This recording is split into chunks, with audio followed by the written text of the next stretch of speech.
मेरे प्यारे छात्रों, आप सबों को ढेरों प्यार और शुभ आशीर्वाद। जहाँ भी रहिए स्वस्थ रहिए और खूब पढ़ाई करते रहिए। आप लोग के लिए इतना मेहनत कर रहे हैं, बैठ के वीडियो बनाना, फिर उसको एडिटिंग करके क्या क्या करना पड़ रहा है ना। तो आप लोग प्लीज़ खूब बढ़िया से सीरियसली होकर के पढ़ाई कीजिए, करके जितना संभव होगा हम मदद करेंगे। चलिए आज हम लोग थोड़ा शुरू करते हैं एक दूसरा विषय, इसका नाम है भारतीय शासन एवं राजनीति। इसको इंग्लिश में बोलते हैं हम लोग संक्षेप में IGP, Indian government and politics. भारतीय शासन एवं राजनीति ना बुझा संविधान। हम कौन विषय शुरू कर जाता निशन? संविधान पढ़े जाता निशन भारत के। लेकिन इस संविधान जो हो स्टैच्यू हो, एक तरह से ये डाटा है, तथ्य है, और इस तथ्य के आधार पर जो शासन किया जाता है वो व्यवहारिक रूप में वही कहलाता है भारतीय शासन एवं राजनीति। इसीलिए इस विषय का सही नाम भारतीय शासन एवं राजनीति है। हम लोग गलत बोलते हैं संविधान। संविधान शब्द अपने आप में बिल्कुल सही है, लेकिन संविधान कोई विषय नहीं है। विषय का नाम है शासन एवं राजनीति। स्टैच्यू है, संविधान तो स्टैच्यू है। ये आज्ञा देता है, ऑर्डर देता है, निर्देश देता है। कुछ लोग संविधान का अर्थ कुछ जानना चाहेंगे। संविधान, संविधान, सम प्लस विधान, ऐसा विधान जो सबके लिए समान हो। विधान मतलब कानून। विधान का मतलब क्या होता है? कानून। माने जो कानून सबके लिए समान है वो कहलाता है संविधान। तो भारतीय शासन का जो आधार है, और भारतीय शासन का ही नहीं, भारतीय राजनीति का भी, वो संवैधानिक है। इसीलिए नहीं देते बात बात पे मोदी जी कहते हैं संवैधानिक शासन कर रहे हैं, अरविंदो केजरीवाल कहते हैं, है ना, और भी बहुत सारे लोग हैं जो हर बात पे ओवैसी साहब तो सबसे ज्यादा संविधान का नाम लेते हैं। उससे दूसरे नंबर पे आते हैं केजरीवाल जी। सब लोग संविधान काहे कि उनके बात में दम आ जाए, उनके बात को आधार मिल जाए, है ना। इसलिए संविधान शब्द का प्रयोग किया जाता है कि हमारा कोई भी कार्य संविधान के विरुद्ध नहीं है। यानी कि संविधान क्या है? एक तरह से शासन करने का आदेश है, निर्देश है, तथ्य है। तो उसी विषय का नाम है भारतीय शासन एवं राजनीति। अब इस विषय की महत्ता पे आते हैं। तो ये विषय हर तरह के प्रतियोगी परीक्षा के लिए काफी जरूरी है, चाहे जनरल कंपटीशन हो, PPSC हो, UPSC हो। इस विषय को छोड़ के आप कोई परीक्षा पास करने के बारे में बिल्कुल मत नहीं सोचिए। इसको साइड नहीं किया जा सकता। ये मेन स्ट्रीम मतलब मुख्य धारा का विषय है। इसीलिए इस विषय पर आपको बराबर पकड़ होना चाहिए, ठीक है। इसको नेग्लेक्ट नहीं करना है, इसको पूरा फोकस करना है आपको इस विषय पर, IGP पर। चलिए इस विषय को अगर हम शुरू करें टॉपिक वाइज, तो अकॉर्डिंग टू सिलेबस, तो सबसे पहले आता है संविधान निर्माण की पृष्ठभूमि। पहला इसका टॉपिक होता है कौन सा? संविधान निर्माण की पृष्ठभूमि। लेकिन मेरा कहना यह है कि ये जो संविधान है, जैसा कि आप लोग जानते हैं, कितने दिनों में लिखा गया? 2 वर्ष 11 महीना 18 दिन, है ना। 2 वर्ष 11 महीना 18 दिन में जो संविधान को 2 वर्ष 11 महीना 18 दिन में लिखा गया। लेकिन लिखना क्या था? इसकी तैयारी तो सैकड़ों वर्षों से शुरू हो चुकी थी।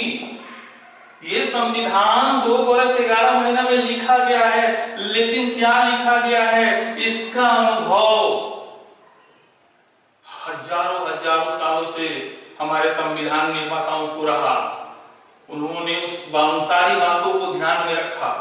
तो पृष्ठभूमि में अगर हम जाएं तो आपको हम यह बताना चाहेंगे, इस संविधान को समझने के लिए आपको अपने देश का इतिहास की भी जानकारी होनी चाहिए। तभी जाकर के आप इस संविधान को अच्छी तरह समझ पाएंगे। अगर जब आपको अपने इतिहास की जानकारी अच्छा हो जाएगा ना, और खासकर मॉडर्न हिस्ट्री, आधुनिक भारत का, अंग्रेज भारत में आए, कैसे कैसे यहाँ शासन किए और हमारे नेताओं ने जो है उनको भगाने के लिए क्या क्या किया। अगर उन सब बातों की जानकारी हो जाएगी तो आप खुद संविधान विशेषज्ञ हो जाइएगा, आप खुद बैठ के संविधान लिखिएगा।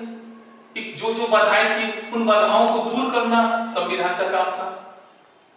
कुछ संपन्न लोगों थे उनको सुविधा देने का काम संविधान का था। मैंने हर वर्ग के लिए संविधान है, गरीबों के लिए संविधान है क्या केवल? नहीं, ये गरीब के लिए है, अमीर के लिए, स्त्री के लिए, पुरुष के लिए, हिंदू के लिए, मुसलमान के लिए, सबके लिए एक ही संविधान है। तो जब सबके लिए एक ही संविधान है तो ये जो संविधान होगा ये पूरे भारतीय परिवेश को ध्यान में रखकर ही लिखा गया। तो परिवेश की जानकारी इतिहास से होती है।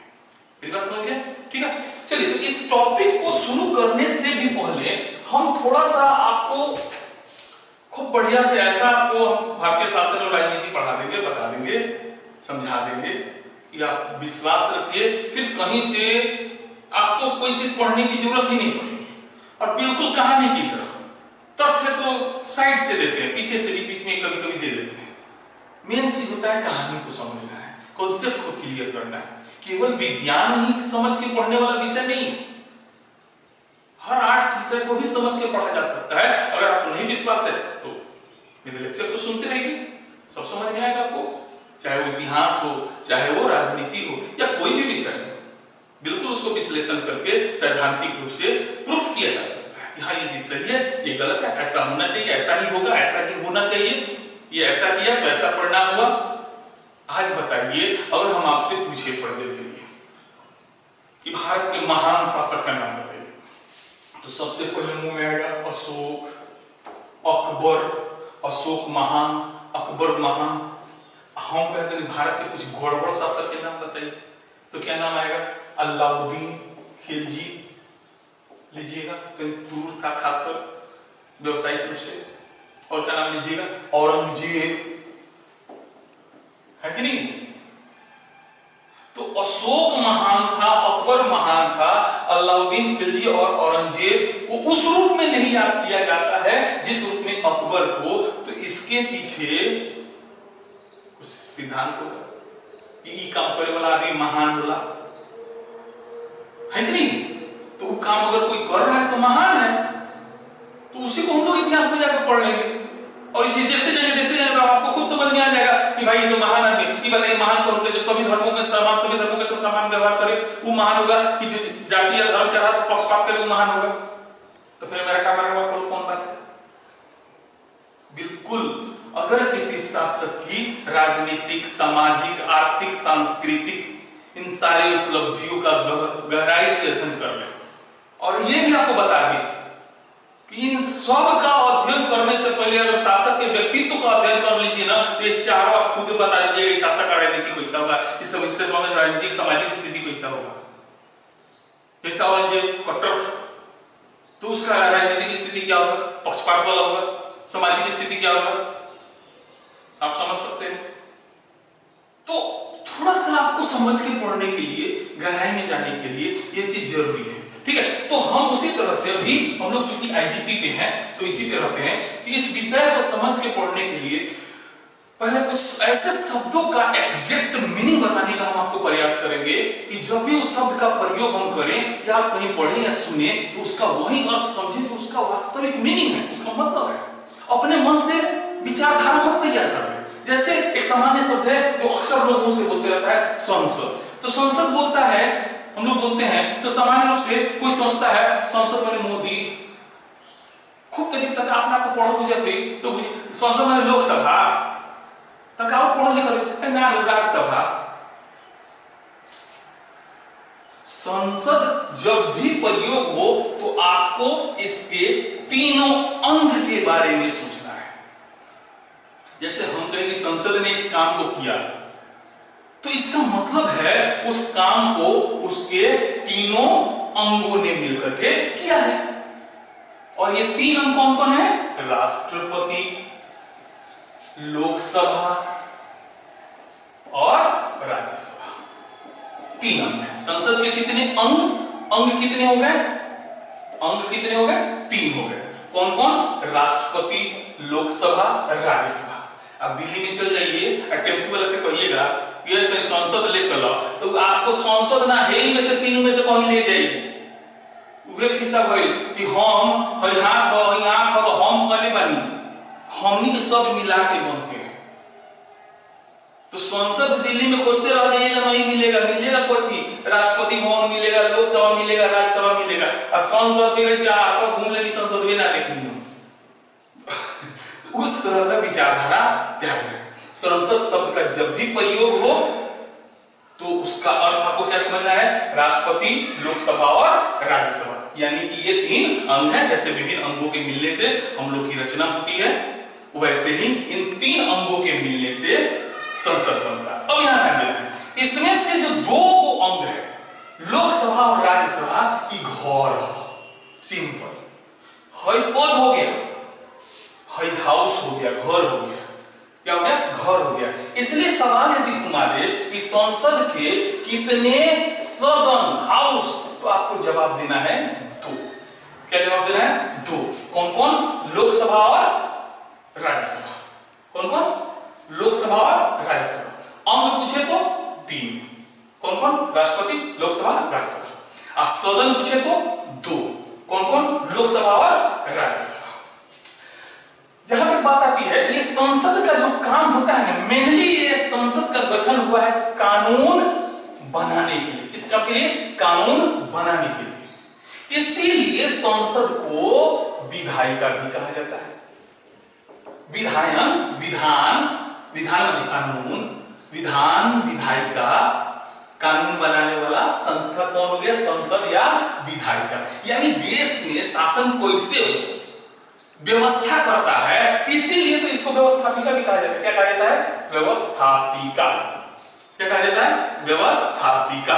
इस देखिए, मेरा पढ़ाने का उद्देश्य हर तरह के विद्यार्थी को समझ में आए। और देखते रहिए, मेरा लेक्चर सुनते रहिए। आप लोग गारंटी दे रहे हैं, अगर हर लेक्चर को इतने ही ध्यान से जैसे अभी आप सुन रहे हैं, मुझे पता है, एहसास हो रहा है मुझे, तो अगर सुनते रहिएगा ना, तो किस दिन आपको पता भी नहीं चलेगा, आप एक संविधान विशेषज्ञ हो जाइएगा। बिल्कुल, डीडी बसु भी इंसान है, सुभाष कश्यप भी इंसान है। उन लोगों ने संविधान नहीं लिखा है, उन लोगों ने भी संविधान का अध्ययन किया है, देश की राजनीतिक सामाजिक परिस्थिति का अध्ययन कर उसके साथ तारतम्य जोड़ लिया और एक नया किताब लिख दिया। आप भी तो इंसान है, बिल्कुल आप इस काम को कर सकते हैं। ठीक है, तो संसद को आप विधायिका भी कह सकते हैं या व्यवस्थापिका भी कह सकते हैं। जब भी विधायिका शब्द का प्रयोग हो, आपको क्या समझना है? संसद। या व्यवस्थापिका शब्द का प्रयोग हो, आपको क्या समझना है? संसद, है ना। तो संसद के बारे में अब तक आप लोग समझ गए होंगे कि संसद के कितने अंग, बोलिए। बिल्कुल, कमेंट करके लिखिए। संसद के तीन अंग। कौन कौन? राष्ट्रपति, लोकसभा और राज्यसभा।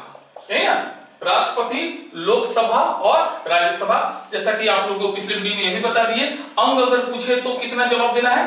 तीन। और सदन पूछे तो कितना जवाब देना है? दो। कौन कौन? लोकसभा और राज्यसभा, हाउस।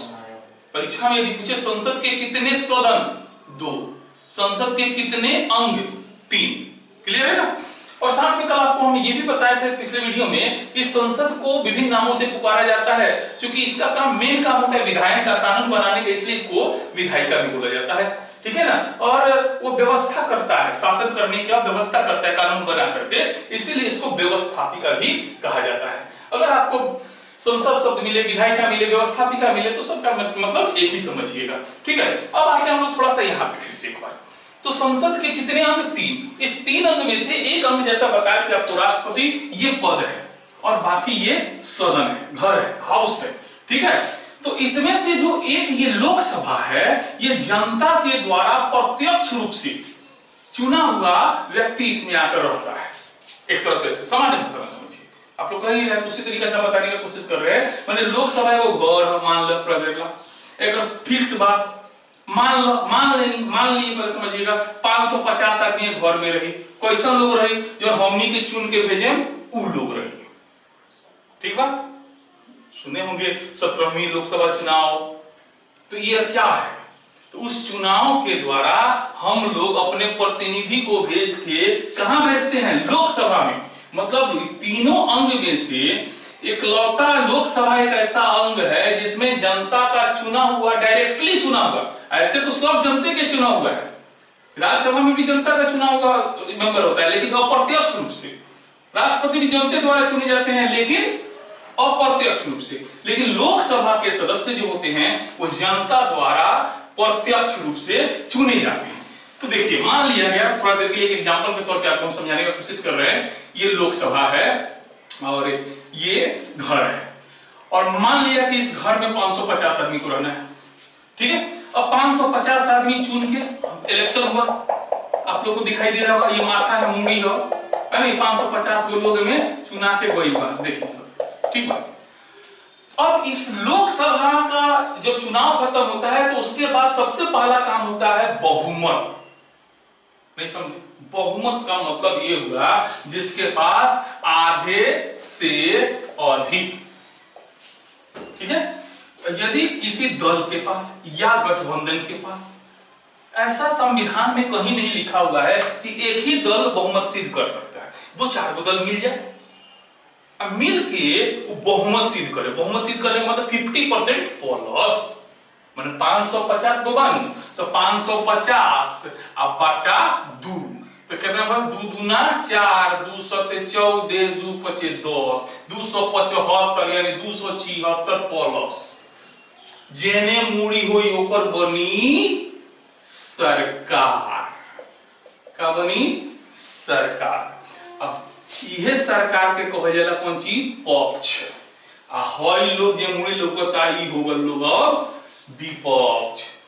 जे सरकार के सेंटर केंद्र बिंदु होला ओकरे के कहे जाला पीएम, पी से प्रधान, एम से मंत्री, पी से प्राइम, एम से मिनिस्टर, है कि नहीं।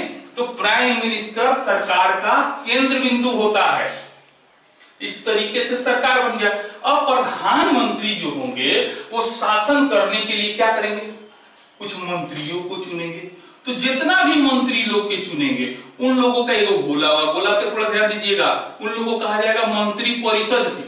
लेकिन इस मंत्री में से, इन सारे मंत्रियों में से कुछ बहुत महत्वपूर्ण मंत्री होते हैं जिनकी संख्या 18 से लेकर 25-30 तक हो सकती है, तो उस तरह के मंत्रियों को कहा जाता है मंत्रिमंडल स्तर के मंत्री। यहां पे थोड़ा ध्यान दीजिएगा, ये जो गोला है इसमें सारे मंत्री लोग इसमें आ गए, लेकिन उन सारे मंत्री में से कुछ बहुत महत्वपूर्ण विभाग के, जैसे गृह मंत्री, रक्षा मंत्री, कृषि मंत्री, वित्त मंत्री, इन लोगों का थोड़ा सा दर्जा ऊपर है, ऐसे समझिए, है ना। तो इन लोगों को कहा जाता है मंत्रिमंडलीय स्तर के मंत्री, जिसको अंग्रेजी में ज्यादा समझ में आपको आएगा कैबिनेट स्तर के मंत्री, ठीक है। और बाकी कुछ उपमंत्री, राज्य मंत्री जो होते हैं वो सब लोग हैं। तो यहां से आपको एक सवाल का जवाब देना है। देखिए ये है आईजीपी पॉलिटी आर्ट्स, लेकिन हो रीजनिंग। अगर बात हमारे समझ में आई तो जवाब दे देम, और ना समझ में आई तो उनको जवाब ना मिली। अब अपने बताएं लोगों, मंत्री परिषद के प्रत्येक मंत्री मंत्रिमंडल के सदस्य होते हैं, सही है गलत ना बुझाए, फिर से, मंत्री परिषद के प्रत्येक मंत्री मंत्रिमंडल के सदस्य होते हैं नहीं। और कहां मंत्रिमंडल के सदस्य बा, मंत्री परिषद के सब मंत्रिमंडल के सदस्य थोड़े बा, उनमें से कुछ ही बा। तो ये बात गलत हो गया कि नहीं। देखिए मजाक में बता रहे, लेकिन बहुत महत्वपूर्ण क्वेश्चन है, कई बार एग्जाम में पूछता है, अच्छा लेकर के, इसलिए आप लोग इस पर ध्यान दीजिए। मंत्री परिषद के सब मंत्रिमंडल का सदस्य है नहीं, यह सवाल पे घुमा रहे हैं। मंत्रिमंडल के सारे मंत्री परिषद के सदस्य होते हैं, ये सही है कि गलत? हाँ सही, बिल्कुल। अब समझ में आ गया, मंत्रिमंडल के है मंत्री लोग बा, ये मंत्री परिषद के सदस्य बाकी ना, बिल्कुल बा, गुरुवा जी बा, एकरा अंदर में बा, बाकी ना बा। तो इस तरीके से आप यहां पे ये देखिए कि जो लोकसभा का चुनाव हुआ, उस चुनाव में जिस दल अथवा गठबंधन ने मिलकर के बहुमत सिद्ध किया वो बनाया सरकार, और उसको कहते हैं पक्ष। जितना लोग सरकार में शामिल नहीं थे ओकरा के कहल जाला विपक्ष। इस सरकार का काम है संसद द्वारा बनाए गए कानून के अनुसार काम करना, शासन करना, काम करना। इसीलिए सरकार को काम करना माने कार्यपालिका भी कहते हैं। सरकार बोलिए तो, कार्यपालिका बोलिए तो, बात एक है। व्यवस्थापिका संसद, संसद का काम में कानून बनाना होता है। उस बने बनाए कानून के अनुसार शासन करने का काम किसका है? तो जो शासन करता है सरकार करता है, तो इसीलिए सरकार को कार्यपालिका कह देते हैं। उम्मीद है आप लोगों को समझ में मेरा बात आ गया होगा। नहीं आया होगा तो रिवाइंड कीजिए, फिर से देखिए, लेकिन बिना समझ आएगा मत बोलिएगा। अब यहां पर एक बात आपको और जानना है कि ये बताइए कि ये जो सब लोग है, सब लोग लोकसभा का सदस्य है कि नहीं? और लोकसभा किसका अंग है? संसद की। लोकसभा किसका अंग है? संसद के। तो हम यदि यह पूछे कि लोकसभा के सभी सदस्य संसद के सदस्य हैं, सही कि गलत? लोकसभा के सभी सदस्य संसद के सदस्य हैं कि नहीं? हैं। संसद के सभी सदस्य लोकसभा के सदस्य हैं, सही कि गलत? गलत। लोकसभा के, संसद के सभी सदस्य, समझिए मेरी बात, सभी सदस्य, संसद में तो राज्यसभा नहीं आवेला, लोकसभा के सदस्य है, इसलिए गलत हो गया कि। लेकिन लोकसभा के सभी सदस्य संसद का सदस्य है कि नहीं?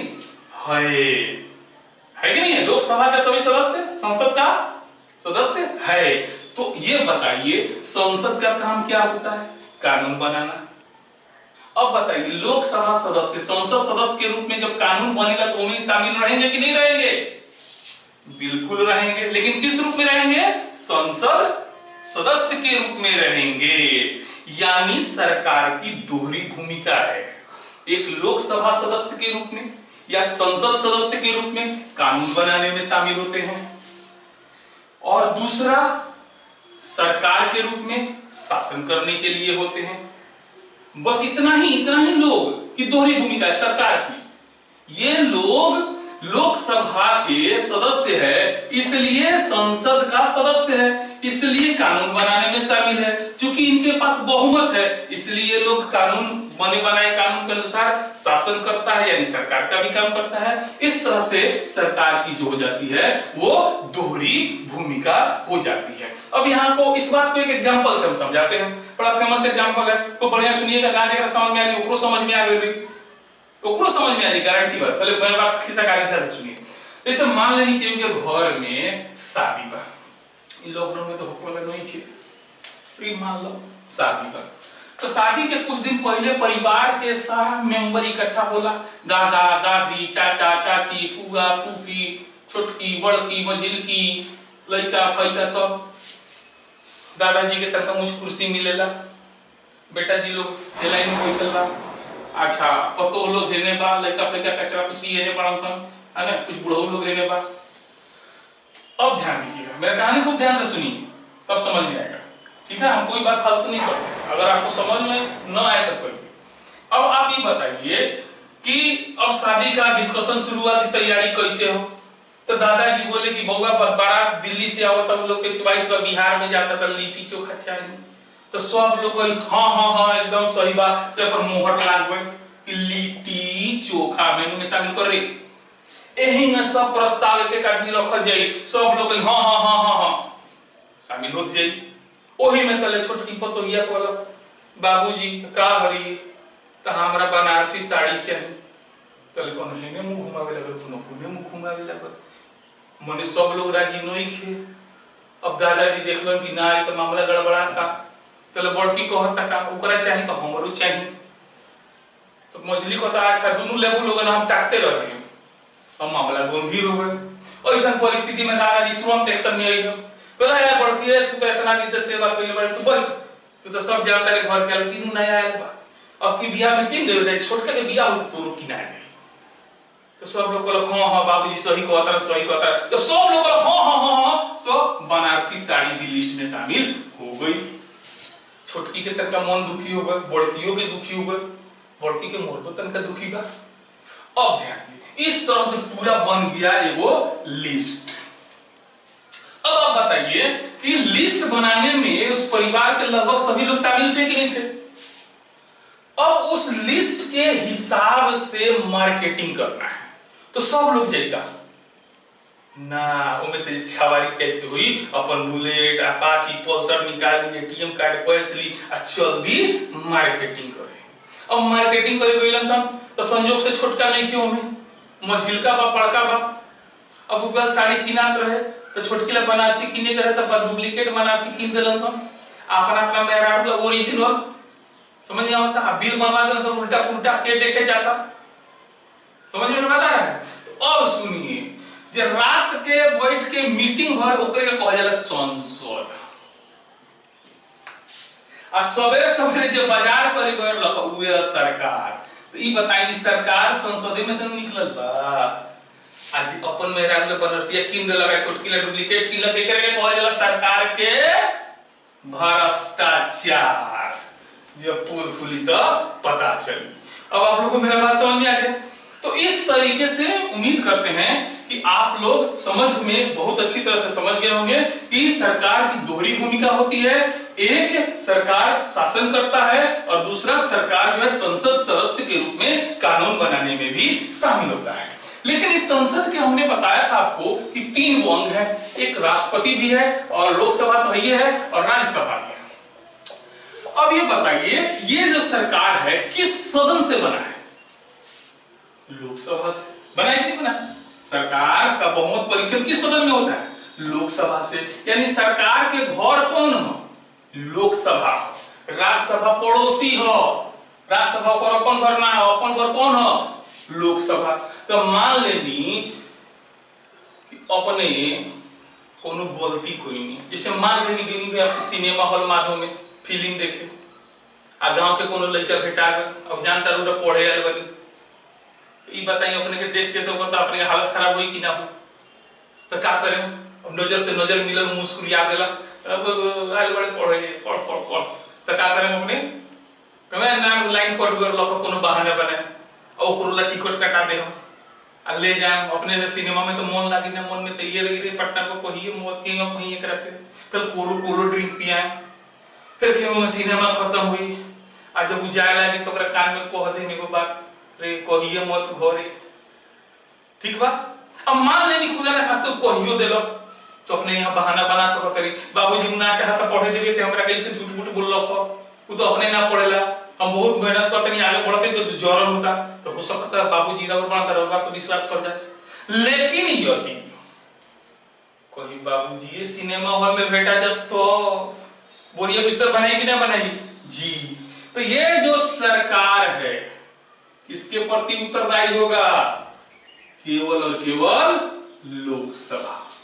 ध्यान रखिएगा, इसी को घुमा के पूछते हैं मंत्री परिषद किसके प्रति उत्तरदायी होता है? तो मंत्री परिषद किसके प्रति उत्तरदायी होगा? राज्यसभा के प्रति। किसके प्रति उत्तरदायी होगा? लोकसभा के प्रति, है कि नहीं? क्यों? क्योंकि इसी लोकसभा में बहुमत परीक्षण करके इसी घर से सरकार बनती है। ठीक है, तो उम्मीद कर रहे हैं आप लोग को संसद से संबंधित कुछ शब्दावली समझ में आया होगा, जिसमें संसदीय व्यवस्थापिका बोले, कार्यपालिका बोले, इस तरह का पक्ष विपक्ष, सरकार है ना, उत्तरदायी है ना, राष्ट्रपति, राज्यसभा, इस तरह के शब्द को हमने आपको समझाने का प्रयास किया। इसको हम लोग संपूर्ण टॉपिक के रूप में एक अलग वीडियो जब भी मौका मिलेगा, जब भी इसका बारी आएगा तो हम संसदीय व्यवस्था पढ़ाएंगे, जहां पर आप लोग को संसद सदस्य की योग्यता से लेकर संसद के कार्य से लेकर संसद में विधायी प्रक्रिया कैसे अपनाई जाती है, उन सारी बातों का पूरा विस्तार से चर्चा होगा। यहाँ मुझे संसद शब्द बताने का एक ही उद्देश्य था कि आप इसके एग्जैक्ट मीनिंग को समझें, क्योंकि आगे से पूरा संसद शब्द बारंबार आता रहेगा। अगर इसके एग्जैक्ट मीनिंग को आप लोग नहीं समझ पाइएगा तो फिर आप लोग को यह चीज समझ में नहीं आएगा। चलिए अब हम लोग चलते हैं, थोड़ा सा और कुछ शब्द है उसके बारे में देखते हैं, ठीक है ना? तो और क्या फेमस शब्द है जो आप लोग को आगे तंग करेगा? तो एक आता है शासन प्रणाली। ध्यान दीजिए, पूरे विश्व में या भारत का नहीं, अभी भारतीय परिप्रेक्ष्य में कम बता रहे हैं, वैश्विक परिप्रेक्ष्य में समझना है। पूरे विश्व में अब तक देखा गया है 3 प्रकार की शासन प्रणाली अपनाई गई है। 3 प्रकार प्रकार की। कितने प्रकार की? 3 प्रकार की। एक को बोलते हैं राजतंत्र, दूसरा है लोकतंत्र, और तीसरा को बोलते हैं गैर लोकतंत्र। क्या बोलते हैं? गैर लोकतंत्र। माने सरकार शासन का जो रूप है वो पूरे विश्व में इसी तीनों में से कोई एक हो सकता है। अभी तक इसका जो आप लोग सुनते हैं कि ना सर वहां सुनते हैं तानाशाही बा, तो हेमे आवेला तानाशाही, है नु, उत्तर कोरिया, है नु, सर्वाधिकारवादी, ये सब हेमे आ जाला, है ना, ये सब चर्चा करते हैं। तो सबसे पहले आते हैं हम लोग राजतंत्र पर। तो राजतंत्र कहते किसे हैं? तो राजतंत्र को ज्यादा घुमा फिरा के डिफिनेशन नहीं दीजिए, सीधे बोले जहां का शासन क्या है? वंशानुगत। जहां पर देश का जो सबसे सुपर हेड पावर शक्ति है ना, वो वंश परंपरा के आधार पर चयन किया जाए, उस देश को क्या कहते हैं? उस देश में कैसी शासन प्रणाली है? राजतंत्र है। माने जहां का राजा ना तो जनता द्वारा निर्वाचित हो, ना मनोनीत हो, जिसके शब्द ही कानून हो, है ना, वो मर जाए तो ऊपर बेटे राजा बनी, वो मरी तो ऊपर बेटा राजा मरी, वो बनी तो ऊपर बेटा राजा मरी। माने मेरे जनता से कोनो मतलब ना होके उस तरीके के शासन प्रणाली को क्या कहा जाता है? राजतंत्र। आपको जान के आश्चर्य होगा, आज भी विश्व के लगभग 44 देशों में पूर्ण रूप से ना सही लेकिन छद्म रूप में राजतंत्र विद्यमान है। और उससे भी ज्यादा जानकर आश्चर्य होगा, ब्रिटेन की जो महारानी है ना, आज भी 16 वो देश की महारानी खुद है, वो अकेले, है ना, इसको कभी चर्चा किया जाएगा। अब आते हैं लोकतंत्र किसे कहते हैं? तो लोकतंत्र किसे कहते हैं? घुमाने से फायदा क्या है? तो एकदम पूरा वैश्विक बेस्ट सुपर परिभाषा अब्राहम लिंकन, जनता का, जनता द्वारा जनता के लिए किया गया शासन क्या कहलाता है? लोकतंत्र कहलाता है। क्लियर? मतलब यहाँ का शासक जो है जनता द्वारा प्रत्यक्ष रूप से या अप्रत्यक्ष रूप से कुछ निश्चित समय के लिए चुना जाए। तो उस तरह के देश में किस तरह की शासन प्रणाली है? लोकतांत्रिक शासन प्रणाली है। अब बात आता है गैर लोकतंत्र। तो गैर लोकतंत्र माने जहां ये दोनों नहीं के वही बा, माने जहां पर शासक के चुनाव वंश के आधार पर ना भइलो के, जहां पर शासक की चुनाव जनता के द्वारा ना भइलो के, बल्कि परिस्थितिवश कभी कभी किसी देश में ऐसा सिचुएशन आ जाता है ना कि वहां का जनता मजबूर हो जाता है या मजबूर कर दिया जाता है। जैसे बेस्ट एग्जांपल है जर्मनी में हिटलर का उदय। क्या हुआ? जर्मनी प्रथम विश्व युद्ध में जो परास्त हो गया, तो मित्र देशों ने उसके साथ जो सुलूक किया, वहां को नाइंसाफी भी किया, तो वहां के लोग एकदम से उग्र हो गए, बेचैन हो गए थे। ऐसे ही समय में हिटलर का उदय होता है और हिटलर कहता है तुम लोग मेरे प्रति भक्ति दिखाओ और हम फिर से जर्मनी की खोई प्रतिष्ठा को वापस ला देंगे। तो जनता ने उन पर विश्वास किया। तो इस तरह का शासन क्या कहलाएगा? गैर लोकतंत्र। इसके कई एग्जांपल है, जैसे पूर्ण सत्तावाद किसमें आएगा? किसमें आएगा? गैर लोकतंत्र में। सत्तावाद किसमें आएगा? गैर लोकतंत्र में। सर्वाधिकारवादी, तानाशाही, ये सब जो भी नाम सुनिएगा आप सीधे रख दीजिएगा किसमें? गैर लोकतंत्र में। ठीक है। अब आते हैं थोड़ा सा लोकतंत्र पर, हम आपको और विस्तार से हम चर्चा करते हैं। ठीक है, इसको बढ़िया समझिएगा, यहां से सवाल परीक्षा की आता है। देखिए पूरे विश्व में, अमेरिका में भी लोकतंत्र है, भारत में भी लोकतंत्र है, और आज तो सब देश कहते हैं यह लोकतंत्र है।